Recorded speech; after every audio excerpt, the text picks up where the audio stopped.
বাজারে বেগুন শসার দামে আগুন, বিপাকে ক্রেতারা।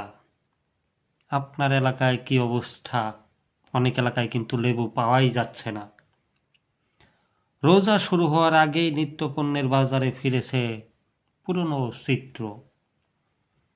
বেশিরভাগ নিত্যপণ্যের দাম বেড়েছে কয়েক গুণ।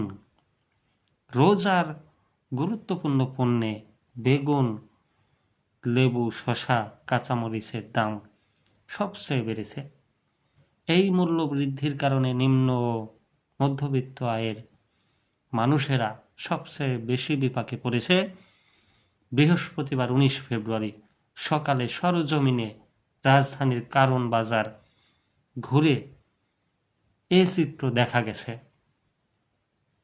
বাজারে ক্রেতা বিক্রেতাদের সঙ্গে কথা বলে জানা যায়, প্রতি কেজি শসা বিক্রি হচ্ছে 90 থেকে 100 টাকায়, যা দুদিন আগে ছিল 70 থেকে 80 টাকা। গাজর বিক্রি হচ্ছে 40 টাকা কেজি দরে। এছাড়া রমজানে প্রতি দিনের ইফতারের অনুষঙ্গ খেজুর এর বাজার বেশ চড়া হয়ে উঠেছে। আমদানি মূল্যের তুলনায় কয়েক গুণ দামে ভোক্তাকে 400 থেকে 2000 টাকা করে মরিয়ম খেজুর বিক্রি হচ্ছে 1100 টাকা কেজি। আজওয়া খেজুর বিক্রি হচ্ছে 900 টাকা কেজিতে।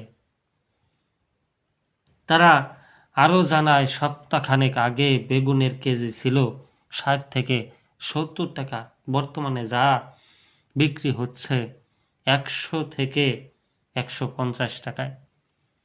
সেই হিসাবে এক সপ্তাহে প্রায় দ্বিগুণ বেড়েছে সবজিটির দর।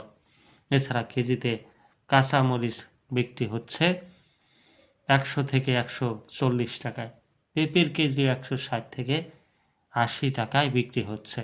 এক সপ্তাহ আগে এই দুটি সবজি অন্তত 20 থেকে 30 টাকা কমে কেনা গেছে। এদিকে চাম্পা কলা বিক্রি হচ্ছে ডজন প্রতি 70 টাকা করে। তরমুজ বিক্রি হচ্ছে কেজিতে 90 টাকা করে। সব কিছুর দাম বাড়লেও আদা ও পেঁয়াজের বাজার দর স্থিতিশীল রয়েছে। আদা কেজি প্রতি বিক্রি হচ্ছে 130 টাকা, পেঁয়াজ বিক্রি হচ্ছে কেজিতে 50 টাকা করে।